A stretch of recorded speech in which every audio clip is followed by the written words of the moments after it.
ഈ വീഡിയോകളൊക്കെ കണ്ടു കഴിഞ്ഞാൽ എങ്ങനെയാണ് സിവിലിയൻസിന്റെ ഇടയിൽ അല്ലെങ്കിൽ സാധാരണക്കാരായ ആളുകളുടെ വീടുകൾ ഉപയോഗിച്ച് അതിൽ തന്നെ ഇതൊക്കെ നിഷ്കളങ്കരായ ആളുകളൊന്നല്ല, ഇവര് ഹിസ്ബുള്ളയുടെയും ഇറാന്റെ ഒക്കെ പൈസ മേടിച്ച് വാടകയൊക്കെ മേടിച്ചിട്ടാണ് ഇത് ചെയ്യുന്നത് പറയുന്നത്. പിന്നെ പലരും അവരുടെ തന്നെ ഇപ്പൊ സ്വന്തം വീടൊക്കെ തന്നെയാണ്, ഹിസ്ബുള്ളക്കാരുടെ വീട് തന്നെയാണ്, അല്ലെങ്കിൽ അവര് മേടിച്ച വീടോ അവർക്ക് വേണ്ടി സജ്ജീകരിച്ച വീടുകളൊക്കെയാണ് അവരുടെ ആളുകളൊക്കെ താമസിക്കുന്നത്. ബ്രിജിറ്റ് ഗബ്രിയൽ എന്നാണ് ആ സ്ത്രീയുടെ പേര്. അവരൊരു ലെബനീസ് വനിതയാണ്. അവര് US-ലാണ് ഇപ്പോൾ താമസിക്കുന്നത്. അപ്പൊ അവര് നടത്തുന്ന ഒരു ലെബനോനെ കുറിച്ച് അവരുടെ ഒരു വിവരണമുണ്ട്, ഒരു 7 minutes. അത് മലയാളത്തിൽ അതിന്റെ ഒരു തർജ്ജമ നമുക്ക് എന്ത് പറയുന്നു? ഓക്കെ അല്ലേ? Yes, definitely. ഇതാണ് സാർ. ലെബനോൻ ഏവർക്കും ഒരു പാഠമാണ്, മനസ്സിൽ കുറിച്ചിടേണ്ട പാഠം. മറോനൈറ്റ് കേൾക്കുന്നുണ്ടോ? സുന്നികളും ഷിയാകളും ദ്രൂസും ഏകോദര സഹോദരങ്ങളായി ജീവിച്ചിരുന്ന ഒരു രാജ്യം. മിഡിൽ ഈസ്റ്റിലെ പാരീസ് എന്ന് അറിയപ്പെട്ടിരുന്ന ലെബനോൻ എങ്ങനെ ഇസ്ലാമിസ്റ്റുകളുടെ സ്വന്തമായി? 1970-കൾ വരെ ലെബനോനിൽ ഭൂരിപക്ഷമായിരുന്ന ക്രൈസ്തവർക്ക് സംഭവിച്ച ദുരന്തത്തെ കുറിച്ച് വിവരിക്കുകയാണ് ബ്രിജിറ്റ് ഗബ്രിയൽ എന്ന ലെബനീസ് യുവതി. ലെബനൻ എന്ന രാജ്യം മുൻപ് എങ്ങനെ ആയിരുന്നുവെന്നും ഇന്ന് എങ്ങനെ ഈ അവസ്ഥയിൽ ആയി എന്നതിന്റെയും കഥ അവൾ പറഞ്ഞു തുടങ്ങുന്നു. From a country, Lebanon used to be the only majority Christian country in the Middle East. Most people don't know that. When they think of the Middle East, they think it's all Islamic country. ഞാൻ വരുന്നത് ലെബനോനിൽ നിന്നാണ്. Middle ഈസ്റ്റിലെ ഒരേ ഒരു Christian ഭൂരിപക്ഷ രാജ്യമായിരുന്നു ലെബനോൻ. പല ആളുകൾക്കും അത് അറിയില്ല. മിഡിൽ ഈസ്റ്റിനെ കുറിച്ച് ചിന്തിക്കുമ്പോൾ പലരും വിചാരിക്കുന്നത് ഇസ്ലാമിക രാജ്യങ്ങളെ കുറിച്ച് മാത്രമാണ്. എന്നാൽ മിഡിൽ ഈസ്റ്റിലെ ഒരേ ഒരു ക്രിസ്ത്യൻ രാജ്യമായിരുന്നു ലെബനോൻ. ഞങ്ങൾ വിശാല മനസ്കർ ആയിരുന്നു, ഞങ്ങൾ നല്ലവരായിരുന്നു, ഞങ്ങൾ ബഹുസ്വരതയെ പ്രോത്സാഹിപ്പിച്ചു, ഞങ്ങൾ മറ്റുള്ളവരെ എല്ലാം ഞങ്ങളുടെ രാജ്യത്തേക്ക് സ്വീകരിച്ചിരുന്നു. പ്രധാനമായും ഞങ്ങൾ ചുറ്റുമുള്ള അറേബ്യൻ രാജ്യങ്ങളിൽ നിന്നും ഉള്ളവരെ. കാരണം മിഡിൽ ഈസ്റ്റിന്റെ ഹൃദയഭാഗത്ത് ഞങ്ങൾ ഉണ്ടാക്കിയെടുത്ത പാശ്ചാത്യ സംസ്കാരം ഞങ്ങൾക്ക് അവരുമായി പങ്കുവയ്ക്കുന്നതിനായി ഞങ്ങൾ മിഡിൽ ഈസ്റ്റിലെ ഏറ്റവും നല്ല യൂണിവേഴ്സിറ്റികൾ ഉണ്ടാക്കിയിരുന്നു. അതുകൊണ്ട് തന്നെ അറേബ്യൻ രാജ്യങ്ങളിൽ ഉള്ളവർ അവരുടെ മക്കളെ പഠിപ്പിക്കാനായി ഞങ്ങളുടെ യൂണിവേഴ്സിറ്റികളിലേക്ക് അയച്ചിരുന്നു. അവർ ഇവിടുന്ന് ബിരുദങ്ങൾ എടുക്കുകയും ജോലി ചെയ്യുകയും ചെയ്തിരുന്നു. എണ്ണയില്ലെങ്കിലും മിഡിൽ ഈസ്റ്റിലെ ഏറ്റവും സമ്പന്നമായ സമ്പദ് വ്യവസ്ഥയായിരുന്നു ഞങ്ങളുടേത്. ലെബനോൻ മിഡിൽ ഈസ്റ്റിലെ പാരീസ് എന്നായിരുന്നു അറിയപ്പെട്ടിരുന്നത്. മിഡിൽ ഈസ്റ്റിലെ ബാങ്കിംഗ് ക്യാപിറ്റൽ എന്നും അറിയപ്പെട്ടിരുന്നു. ഒരു ക്രിസ്ത്യൻ രാജ്യം എന്ന നിലയിൽ ഞങ്ങൾ വിദ്യാഭ്യാസത്തിന് വളരെയധികം പ്രാധാന്യം നൽകിയിരുന്നു. ആൺകുട്ടികൾക്കും പെൺകുട്ടികൾക്കും വിദ്യാഭ്യാസം നൽകിയിരുന്നു. അങ്ങനെ ഒരു നല്ല കാലത്തിലൂടെയായിരുന്നു ഞങ്ങൾ കടന്നുപോയിരുന്നത്. Unfortunately, all that began to change by the 70s. എന്നാൽ 1970-കളോടുകൂടി എല്ലാ കാര്യങ്ങളും മാറാൻ തുടങ്ങി. 2 കാര്യങ്ങൾ കൊണ്ടാണ് അത് സംഭവിച്ചത്. രാജ്യത്ത് മുസ്ലിങ്ങളുടെ ജനസംഖ്യ ക്രമാതീതമായി കൂടി. കാരണം ഞങ്ങൾ ക്രിസ്ത്യാനികൾ ഒരാളെ മാത്രമേ കല്യാണം കഴിച്ചിരുന്നുള്ളൂ. അതുകൊണ്ട് തന്നെ ഞങ്ങൾക്ക് അധികം കുട്ടികൾ ഉണ്ടായിരുന്നില്ല. എന്നാൽ മുസ്ലിങ്ങൾക്ക് ഒരേ സമയം 4 ഭാര്യമാർ വരെ ആകാമായിരുന്നു. എല്ലാവരും അങ്ങനെ ചെയ്യുന്നില്ല, എന്നാൽ ഒരുപാട് ആളുകൾ അങ്ങനെ ചെയ്തിരുന്നു. അങ്ങനെ 70-കൾ ആയപ്പോഴേക്കും ലെബനോനിൽ മുസ്ലിമുകൾ ഭൂരിപക്ഷമായി. അവർ ഭൂരിപക്ഷമായപ്പോൾ മുതൽ ഞങ്ങൾ ക്രിസ്ത്യാനികളെ കൊല്ലാനും കൂട്ടക്കൊല നടത്താനും തുടങ്ങി. ഞാൻ ഇപ്പോഴും ഓർക്കുന്നു, 1974 ആയപ്പോഴേക്കും ഞങ്ങൾ യാത്രകൾ പോകുന്നത് വരെ നിർത്തിയിരുന്നു. ഞങ്ങൾ സാധാരണയായി ക്രിസ്തുമസിനും ഈസ്റ്ററിനും ഞങ്ങളുടെ കുടുംബത്തിലെ മറ്റുള്ളവരെ കാണുന്നതിനായി ബെയ്റൂട്ടിലേക്ക് പോകുമായിരുന്നു. അത് നിർത്തിയപ്പോൾ ഞാൻ എന്റെ അപ്പനോട് ചോദിച്ചു, നമ്മൾ എന്താണ് ഈ വർഷം ക്രിസ്തുമസിന് ബെയ്റൂട്ടിലേക്ക് പോകാത്തത് എന്ന്. അപ്പോൾ എന്റെ ഡാഡി പറഞ്ഞു, നമ്മൾ ഈ വർഷം നമ്മുടെ വീട്ടിൽ തന്നെ നിൽക്കുകയാണ് എന്ന്. എനിക്ക് അന്നേരം എന്താണെന്ന് മനസ്സിലായില്ല. എന്നാൽ പിന്നീട് മനസ്സിലായി. മുസ്ലിങ്ങൾ രാത്രികളിൽ വഴികളിൽ ചെക്ക് പോയിന്റുകൾ സ്ഥാപിക്കുകയും അതുവഴി പോകുന്ന ക്രിസ്ത്യാനികളുടെ കാറുകൾ പരിശോധിക്കുകയും ആളുകളെ വാഹനത്തിൽ നിന്നും പുറത്തിറക്കിയതിനു ശേഷം അവരുടെ ID കാർഡുകൾ പരിശോധിക്കുകയും അങ്ങനെ ഈ യാത്ര ചെയ്യുന്നവർ ക്രിസ്ത്യൻ കുടുംബമാണെന്ന് മനസ്സിലാക്കുകയും ചെയ്തിരുന്നു. കാരണം ലെബനോനിൽ ഞങ്ങളുടെ നാഷണൽ ID-യിലും ഡ്രൈവിംഗ് ലൈസൻസിലും പാസ്പോർട്ടിലും ഏത് മതത്തിൽപ്പെട്ടവരാണെന്ന് എഴുതിയിരുന്നു. അങ്ങനെ അവർ ക്രിസ്ത്യൻ കുടുംബങ്ങളെ മനസ്സിലാക്കുകയും ഒരു ദാക്ഷിണ്യവുമില്ലാതെ അവരെ കൊല്ലുകയും ചെയ്തിരുന്നു. അങ്ങനെ ഞങ്ങളുടെ നാട്ടിലും വീട്ടിലും സമൂഹത്തിലും ഞങ്ങൾ ഒരു തടവുകാരെ പോലെ ആയി മാറി. അതുകൊണ്ടായിരുന്നു ഞങ്ങൾ എങ്ങോട്ടും പോകാതിരുന്നത്. 1975, that's when the war broke out. 1975 അന്നായിരുന്നു യുദ്ധം പൊട്ടിപ്പുറപ്പെട്ടത്, ആഭ്യന്തര യുദ്ധം. യുദ്ധം തുടങ്ങാൻ കാരണം മുസ്ലിങ്ങൾ ഒരു ഞായറാഴ്ച ഒരു ക്രിസ്ത്യൻ പള്ളിയിലേക്ക് കയറി ചെല്ലുകയും അവിടെ കുർബാനയ്ക്ക് എത്തിയവർക്കെതിരെ വ്യാപകമായ വെടിവെപ്പ് നടത്തുകയും ചെയ്തതായിരുന്നു. നിരവധി പേർക്ക് പരിക്കേൽക്കുകയും 4 പേർ കൊല്ലപ്പെടുകയും ചെയ്തു. അങ്ങനെ അത് ഒരു യുദ്ധമായി മാറുകയായിരുന്നു. ക്രിസ്ത്യാനികളെ സംബന്ധിച്ച് അത് വളരെ ബുദ്ധിമുട്ടുള്ള ഒരു സമയമായിരുന്നു. കാരണം മുസ്ലിങ്ങൾ വളരെ സംഘടിതരായിരുന്നു. അവർക്ക് സൗദി അറേബ്യയിൽ നിന്നും അതുപോലുള്ള മറ്റു രാജ്യങ്ങളിൽ നിന്നും വൻതോതിൽ പണം ലഭിച്ചുകൊണ്ടിരുന്നു. അവരുടെ ഉദ്ദേശ്യം ലെബനോന്റെ ജനാധിപത്യവും വിശാല മനസ്കതയും സഹിഷ്ണുതയും ചൂഷണം ചെയ്ത് ഇസ്രായേലിനെ ആക്രമിക്കാനും അവരെ കടൽ കടത്തി വിടാനും ലെബനോനെ ഒരു ബേസായി ഉപയോഗിക്കുക എന്നത് മാത്രമായിരുന്നു. അങ്ങനെയാണ് എന്റെ ലോകം കീഴ്മേൽ മറിയുന്നത്, മാറി മറിഞ്ഞത്. ലെബനോൻ വ്യത്യസ്ത സംസ്കാരങ്ങളുടെയും മതങ്ങളുടെയും ഒരു രാജ്യമായിരുന്നു. അതുകൊണ്ട് ഞങ്ങൾക്കിവിടെ ജൂതന്മാരും മുസ്ലിങ്ങളും ക്രിസ്ത്യാനികളും ഒക്കെ ഉണ്ടായിരുന്നു. ഭൂരിപക്ഷവും ക്രിസ്ത്യാനികളായിരുന്നു.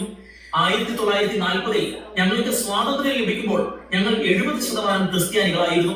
പക്ഷേ പല ഭാര്യമാരും നിരവധി മക്കളുമൊക്കെയായി കേവലം 30 വർഷങ്ങൾ കൊണ്ട് മുസ്ലിങ്ങൾ ഇവിടെ ഭൂരിപക്ഷമായി മാറി. ഞങ്ങൾക്ക് ഫ്രാൻസിൽ നിന്നും സ്വാതന്ത്ര്യം ലഭിച്ചപ്പോൾ ഞങ്ങൾ ഒരു ജൂത ക്രിസ്ത്യൻ സംസ്കാരത്തിൽ ഉള്ളവരായതുകൊണ്ട് ഞങ്ങൾക്ക് ഒരു നല്ല രീതി ഉണ്ടായിരുന്നു.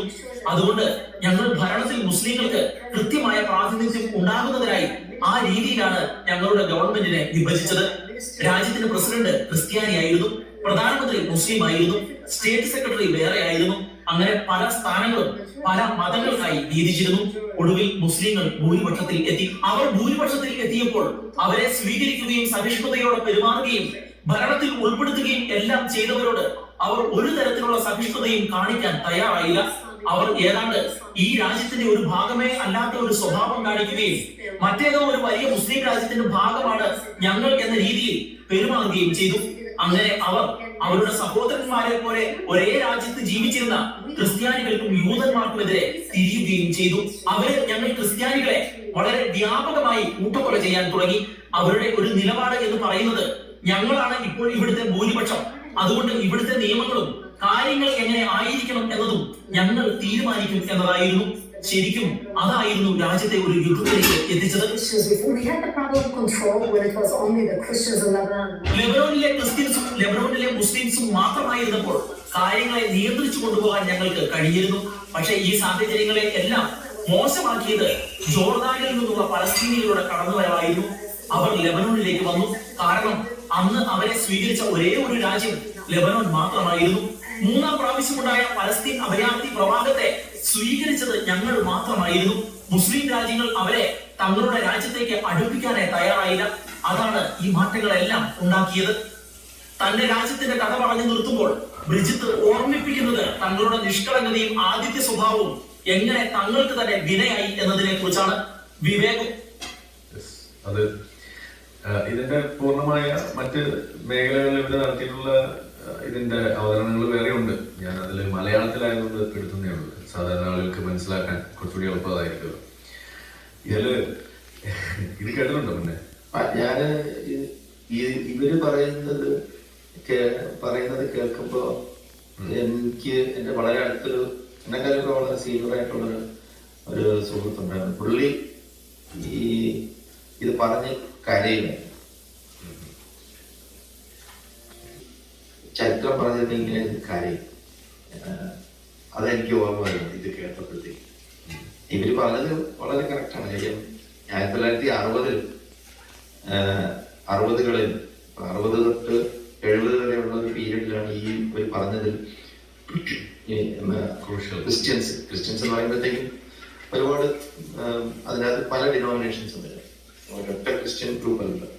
മാരിനൈറ്റ്സും കോപ്റ്റിക്സും കാത്തലിക്സും ഓർത്തഡോക്സ് അവരെല്ലാവരും കൂടി ചേർന്ന് 55% definitely more than in all the Muslim populations. I mean മറ്റെല്ലാ മുസ്ലിം ജനവിഭാഗങ്ങളെയും ഒരുമിച്ച് വെച്ചാൽ പോലും അവരെ ഇവര് ക്രിസ്ത്യൻ പോപ്പുലേഷൻ ഉണ്ട്. ആൻഡ് വേറൊരു പ്രത്യേകത എന്ന് വെച്ചാൽ ലെബനോണിലായാലും ഈജിപ്തിലായാലും സിറിയയിലാണെങ്കിലും ഇവിടെയുള്ള ക്രിസ്ത്യാനികളൊന്നും ഇങ്ങനെ വേറെ ഡിനോമിനേഷൻസ് ആണെങ്കിൽ പോലും അവര് ഈ അമിതമി ആക്രമിക്കുകയും വേർതിരിക്കുകയും ചെയ്യും. പക്ഷെ അതേപോലെയല്ല സുന്നികളും ഷിയാക്കളും. ഈ ലെബനോണിലുള്ള സുന്നികളും ഷിയാക്കളും ഏകദേശം രണ്ടുപേരും കൂടി ഒരു 20% ഷിയാക്കൾ കൂടുതലും സുന്നികൾ ചെറിയ ശതമാനത്തിൽ കുറവാണ്. ഞാൻ 60-ലെ കാര്യം പറഞ്ഞു. ഷിയാക്കൾ കുറവാണ്, അന്ന് കുറവായിരുന്നു. ഈ അറൌണ്ട് 20% ഈ 20 എന്ന് പറയാം. ഷിയ സുന്നി 20% ഓൾ പുട്ട് ടുഗദർ 40% 60. പിന്നെ ക്രമേണ ഈ മുസ്ലിം പോപ്പുലേഷൻ വർദ്ധിച്ചു വരികയും അതിൽ ഷിയാക്കളുടെ പോപ്പുലേഷൻ കൂടുകയും ചെയ്തിട്ടുണ്ട്. സുന്നികളാണ് ഇപ്പോഴും അവിടെ കുറവ് സുന്നികളാണ് എന്ന് വെച്ചാൽ വലിയ കുറവല്ല, ഒരു 29-30% വരും, മറ്റൊരു 33% അങ്ങനെ നിൽക്കും സ്റ്റേറ്റ്സിൽ പോയിട്ട്. സോ ദിസ് ഷിഫ്റ്റ് വരാനുള്ള കാരണമാണ് ഇവർ പറഞ്ഞത്. ഇവർക്ക് ക്രിസ്ത്യാനികൾക്കെതിരെ നേരിടുന്ന പലതരത്തിലുള്ള ബോയ്ക്കോട്ടുകളും ആക്രമണങ്ങളും ഇതൊക്കെ ശരിയാണ്, ഇതെല്ലാം വളരെ കറക്റ്റാണ്. ഇതിലൊരു കാര്യമുണ്ട്. ഈ ഒരു ബ്രിജിറ്റ് ഗബ്രിയേൽ ഇത് പറഞ്ഞിരിക്കുന്നത് പഴയ ഒരു വീഡിയോ ആണ് ഇപ്പൊ നമ്മൾ കേട്ടത്. എത്ര പഴക്കമുണ്ടെന്ന് എനിക്കറിയില്ല. പക്ഷെ നമ്മൾ കേട്ടുകൊണ്ടിരിക്കുന്ന ഈ വിഷയം, ഹമാസ് ഇസ്രായേൽ വിഷയം തുടങ്ങുന്നതിന് മുന്നേ നമ്മൾ ഈ ചില മേഖലകളിൽ ഇത് ചർച്ച വിഷയമായിരുന്നു. ഇപ്പോൾ യൂറോപ്പിലൊക്കെ നടക്കുന്ന ആ ഒരു ഇസ്ലാമൈസേഷന്റെ ഭാഗമായിട്ടുള്ള പ്രശ്നങ്ങളൊക്കെ ചൂണ്ടിക്കാണിച്ചിട്ട് പറയുന്ന സമയത്ത് പലപ്പോഴും ഈ ബ്രിജിറ്റ് ഗബ്രിയേലിന്റെ ഈ ഒരു വീഡിയോയും അവർ പറയുന്ന സംഗതിയും ആളുകൾ പൊക്കിക്കൊണ്ടുവരും. അങ്ങനെ പൊക്കിക്കൊണ്ടുവരുന്ന സമയത്ത് ഇവരെ ക്യാൻസൽ ചെയ്യും. ഇവരെ ക്യാൻസൽ ചെയ്യുന്നതാണ് ഇപ്പൊ ഈ പറഞ്ഞ സംഗതി കേട്ട് കഴിയുമ്പോൾ ആർക്കായാലും ഒന്ന് വിചാരിക്കും ഇങ്ങനെയൊക്കെ സംഭവിക്കും, ഇതൊക്കെ കുറച്ച് എക്സാജറേഷൻ അല്ലേ എന്നൊരു തോന്നൽ വരികയാണ് ആളുകൾക്ക്. എന്നിട്ട് അവർ പറയുന്നത് അടുത്ത വാചകം ഇതൊരു എക്സാജറേഷൻ ആണ്, ഷീസ് റൈറ്റ് വിങ്. അപ്പോ ഇത് റൈറ്റ് വിങ് ആയതുകൊണ്ട് അവർ പറഞ്ഞു വെക്കുന്നതാണ് എന്ന് പറഞ്ഞിട്ട് ഇവരെ ക്യാൻസൽ ചെയ്യുന്ന ഒരു പരിപാടി ഇതായിരുന്നു കാലഘട്ടത്തിൽ നടന്നുകൊണ്ടിരുന്നത്. അപ്പൊ നേരത്തെ ഇപ്പൊ ഇവിടെ ജസീം പറഞ്ഞ പോലെ ഈ ഒരു ഹിസ്ബുള്ള നടത്തിയ വിഷയവും ഇന്ന് അവർ ഹിസ്ബോളില്ലമാരായതുൾപ്പെടെ ഇന്നിപ്പോ അവിടെ ഇസ്രായേൽ നടത്തിക്കൊണ്ടിരുന്ന അറ്റാക്കും എല്ലാം ചേർത്തുന്ന ഒരു സമയം അത് നമ്മൾ എടുത്ത് നോക്കുകയാണെങ്കിൽ it is giving A clear picture. അതായത് ഇത് എങ്ങനെയാണ് ഈ സംഗതി, എന്താണ് ഇതിന്റെ യഥാർത്ഥ മുഖം എന്നുള്ളത് സംബന്ധിച്ച് എങ്ങനെയാണ് ഇവരിപ്പോ ഇവിടെ കാണിച്ചത്. നമ്മള് സിവിലിയൻസിന്റെ ഇടയിൽ ആയുധങ്ങൾ ഒളിപ്പിക്കുന്നത് ഉൾപ്പെടെയുള്ള കാര്യങ്ങൾ ചെയ്തുകൊണ്ട് എങ്ങനെയാണ് ഈ വാറി കോംപ്ലിക്കേറ്റഡ് ആക്കുന്നത്, ഇത് ഇങ്ങനെ ഡ്രാഗ് ചെയ്ത് പോകാൻ പാകത്തിന് ഇത് ആക്കി മാറ്റുന്നത് എങ്ങനെയോ എന്നുൾപ്പെടെയുള്ള എല്ലാ കാര്യങ്ങളും മനസ്സിലാക്കാൻ.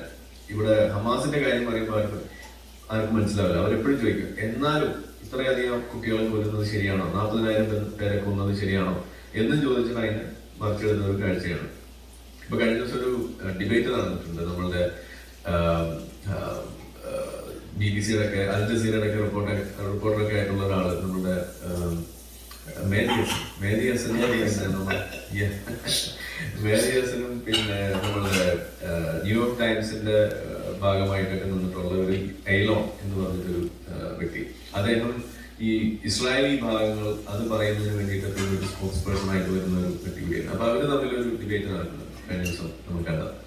അതിനകത്ത് ക്ലിയർ ആയിട്ട് നമ്മൾ ഇത്ര നാളും പറഞ്ഞുകൊണ്ടിരുന്ന നുണകൾ അത് ഒരു വേദിയിൽ വന്നിട്ട് വേദിയസം പറയാം, അത്ര വ്യത്യാസമുണ്ട്.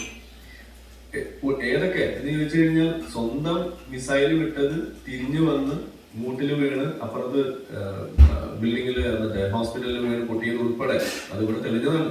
അതുൾപ്പെടെ വീണ്ടും സൈറ്റ് ചെയ്യണം. വേദിയസം ഒന്നും അറിയാത്ത പോലെ. ഇതാണ് ഇസ്ലാമിസ്റ്റുകളുടെ സ്ഥിരം പരിപാടി എന്ന് പറയുന്നത്.